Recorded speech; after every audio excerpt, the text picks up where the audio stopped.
Meanwhile, the four Eastern or Orthodox patriarchs continued to carry on.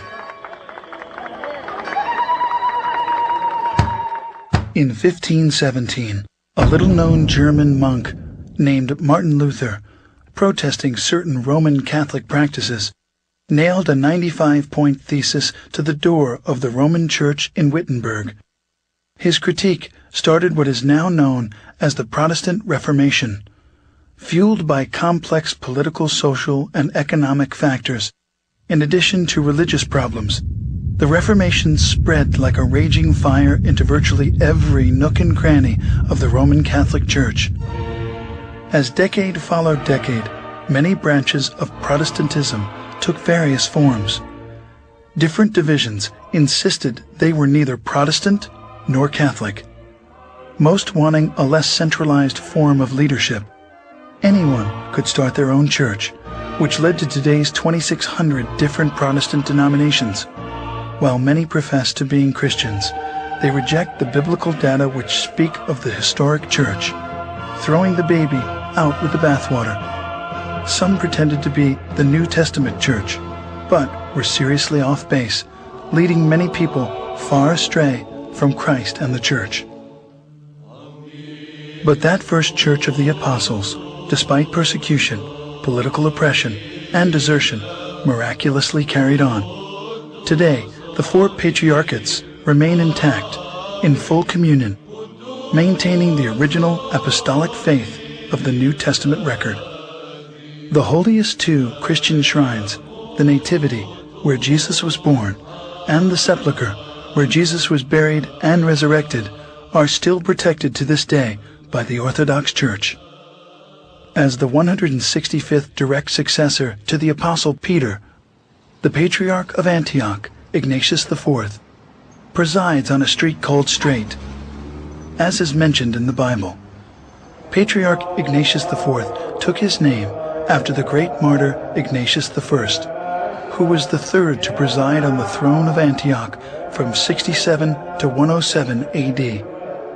Records of Orthodox tradition hold that Ignatius of Antioch was the young child Christ took up into his arms in Matthew 18:3. We did not invent orthodoxy. Churches cannot be invented. And nobody can make a church. And Christ is the only one who spoke about his own church. And we believe that we stick to orthodoxy because it is his own church. Today, the Patriarchate of Antioch, together with the three other ancient Eastern patriarchates, Constantinople, Alexandria, and Jerusalem, added 5 modern patriarchates: Russia, Serbia, Romania, Bulgaria, and Georgia, 4 autocephalous churches, Cyprus, Greece, Poland, and Albania, and 5 autonomous churches, Sinai, Czech Republic, Finland, Japan, and China. Many with dependent bodies throughout the world. Together they comprise what is known as the Eastern Orthodox Church, with an estimated 250 million adherents, of whom some 5 to 6 million live in the United States and Canada. According to Mr. Daley Smith of Southern Baptist Ministries, people are leaving church feeling empty on Sundays. They are not being lifted spiritually. Similar reports come from Europe and South America, where church members are simply dropping out.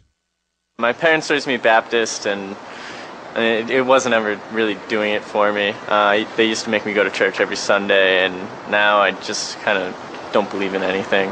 I take what I want to out of the Bible and out of the Word, and I pray on my own, and I just don't really feel that I need one man, a pastor or a priest to give me that word. I think it's my relationship with God and my relationship with Christ, and no man, I feel, has one word to say about it. We don't go to church on Sunday to listen to a lecture or a sermon. We go to church to be sanctified, to experience this holiness which is in the divine liturgy. And if you go to church and don't experience this sense of the holy, then you leave the church without without what the American psychologist William James said, without a spiritual experience. And we go to church to have a spiritual experience and be in communion, not only with God, but with each other. Orthodox service is a celebration. A few have discovered the original church and are converting to Orthodoxy. In 1987, about 20 parishes of former evangelicals embraced the Orthodox faith. I chrismated them and ordained them, and they are an integral and very important part of the Archdiocese today.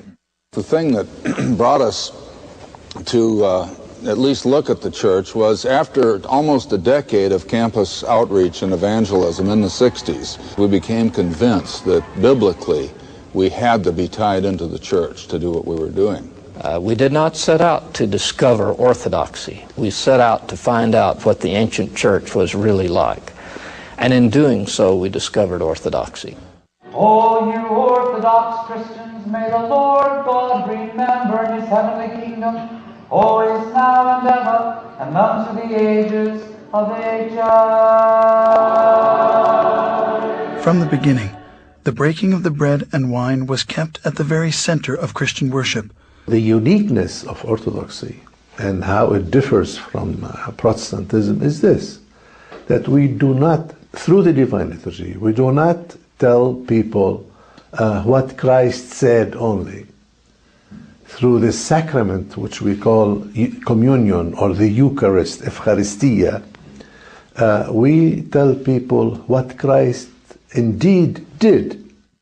Just as the law, the Psalms, and the prophets were read in the synagogue worship in early Israel,